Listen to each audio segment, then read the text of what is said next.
On June 16, 2004, an 81-year-old man walked into the history office in Yinkou City, Liaoning Province, China. He was carrying a box of bones, which he said were dragon bones that he had collected when he was 11 years old. Now, this may sound like a senile old man reenacting a childhood prank, but when the deputy director of the office decided to look up references to dragons in the local newspaper, the Shenzhen Times, he found this article from 1934, when the man would have been 11. Accompanying the article, a photo of the skeleton that several more living eyewitnesses, who were now in their senior years, still insisted was a real dragon.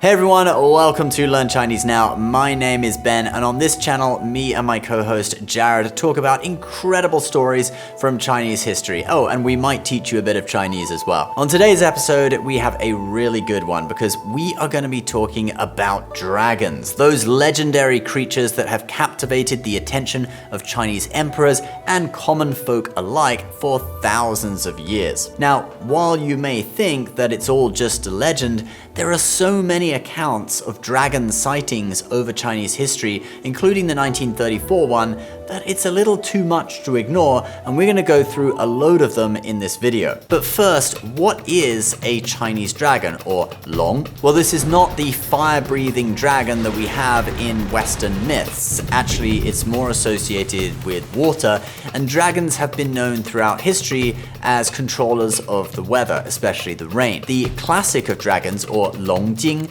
describes Chinese dragons as a divine animal with a head like a camel, horns like a deer, ears like a cow, eyes like a ghost, a neck, or in this case basically the whole body is the neck, like a snake, a belly like a clam, scales like a fish, claws like an eagle, and palms like a tiger. It's like if you were designing the coolest animal possible using parts of other animals, this would be what you'd come up with. Except for the belly like a clam, I'm not really sure what that means. Oh, so it turns out the ancient Chinese word for clam also means something like a sea snake, so maybe an eel, perhaps it means belly like an eel. Anyway, in the book of Han, or Han Shu, the record of the Han Dynasty, we find one of numerous accounts of the creatures. In spring, the first month of the second year of Emperor Hui, there were 2 dragons spotted in a well in Lanting County. In the book of Jin, or Jin Shu, covering the history of the Jin dynasty,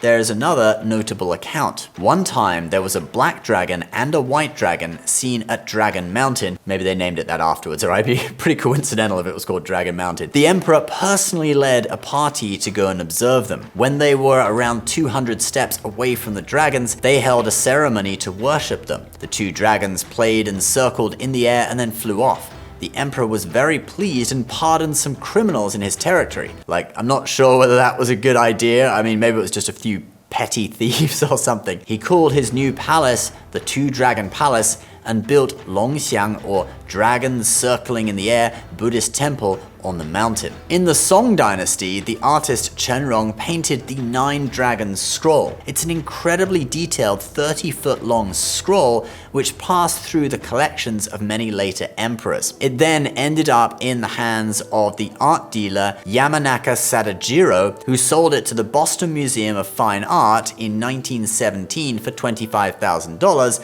which with inflation would be about $600,000 today. Probably way less than the scroll is worth now, so I think they got a pretty good deal. It shows 9 dragons in fine detail playing in clouds, mountains, and in water. The scroll depicts perfectly what we know as the classic look of the dragon. Did the artist use his imagination?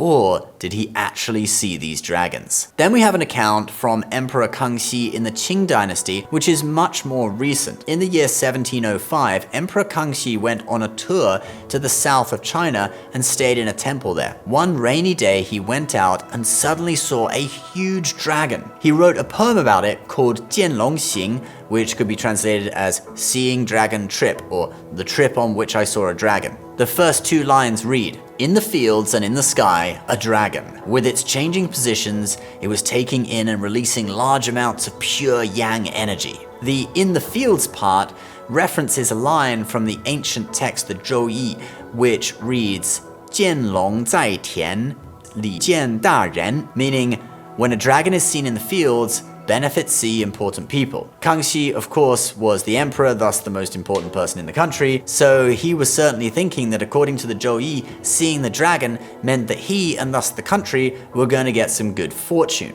He goes on to say in his poem, "Oh my, virtue comes from the dragon species." Now, when you consider that in the Book of Rites, Li Ji by Confucius, who is basically the teacher to end all teachers in China, it states that when there is a virtuous ruler, heaven will send, among other things, phoenixes and qilins to the trees of the suburbs, and tortoises and dragons to the palace ponds. These 4 animals are referred to as Siling, or the 4 holy beasts, also in the Book of Rites. So since he saw a dragon, he took it as a sign that he'd ruled with wisdom and benevolence for his people, and that heaven was rewarding him. And indeed, the Emperor Kangxi ruled for 61 years, the longest reign of any emperor in Chinese history. It was a period of stability in China's last dynasty known as the Hai Qing, and he contributed a lot to the arts and literature, compiling the Kangxi Dictionary, Kangxi Zidian, and the complete anthology of Tang poems, Quan Tang Shi. Thus, any mention of seeing a real dragon fills Chinese people with joy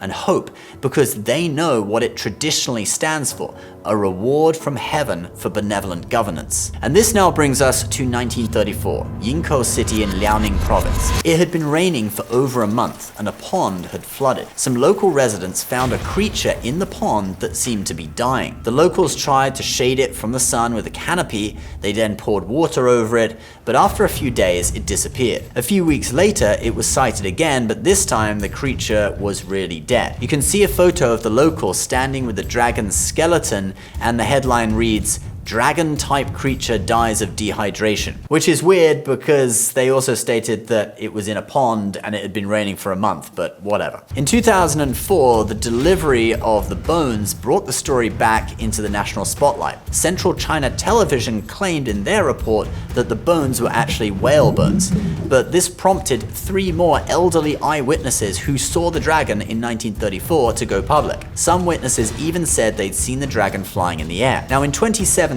a similar incident happened in another place in China called Jiao, and you can see locals posing with the dragon's skeleton in this viral clip that circulated on the internet. Although this clip is believed by many to be a hoax, using cow bones to create a dragon skeleton as a prop. Maybe it was some pranksters trying to create their version of the 1934 story.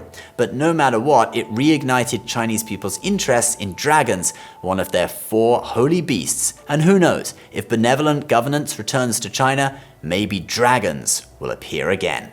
Well, that is the video, guys. Thank you for watching, and leave your comments below. Do you believe any of these stories, or is it all just made up? All points of view welcome.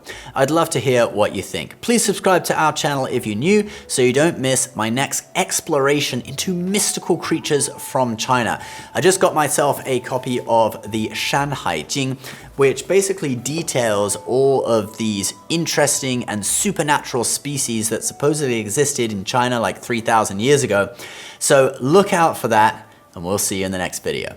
Bye-bye.